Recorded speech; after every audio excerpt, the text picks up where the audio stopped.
We can recognize that some individuals dedicate their entire lives to ensuring they are remembered in the grand scheme of history. Then some choose to live life as is, knowing that they won't be remembered. There's something to be remembered in a way that leads us all back to historical events. If you have ever tried reading the Bible, you have definitely gotten to the point where in Genesis it talks about the lineage of David. And it can be hard to read, but it's still important, and I'm going to tell you why. The phrase begot happened mostly in the book of Genesis. In the times of the Bible, who you came from mattered deeply. Lineage wasn't just a family tree.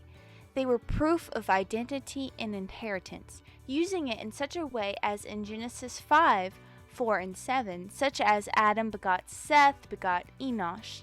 This isn't trivial, it's connected generation to generation, helps find the true Messiah by tracking the family. This list of Noah's descendants also helps describe the peopling of the world after the flood. After he begot Seth, the days of Adam were 800 years, and after he begot Enosh, Seth lived 807 years, and so on. In simpler terms, it helps us understand how the population of the world came to be through these descendants. That's good, but why is it important?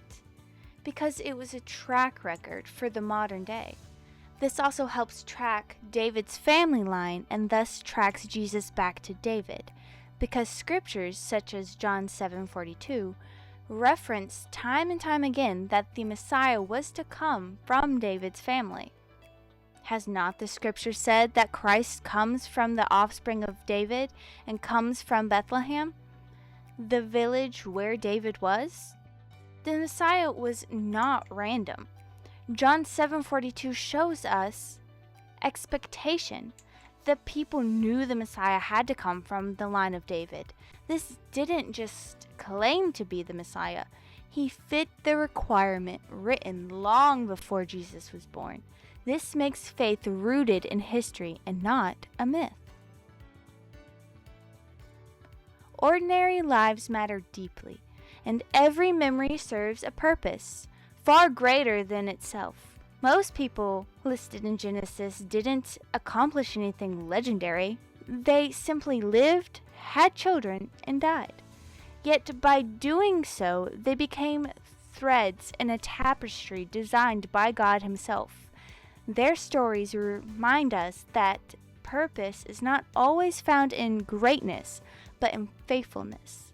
These names endure not because they claimed greatness, but because they trusted their part in God's unfolding plan. The word begot is not just a historical detail. It is a testimony that faithfulness echoes through generations.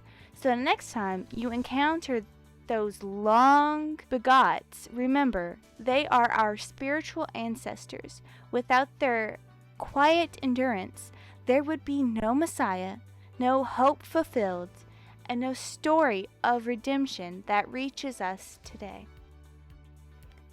And that is the importance of begot. If you enjoyed this video, make sure to like and subscribe, and stay tuned for the next ones. And as always, stay blessed.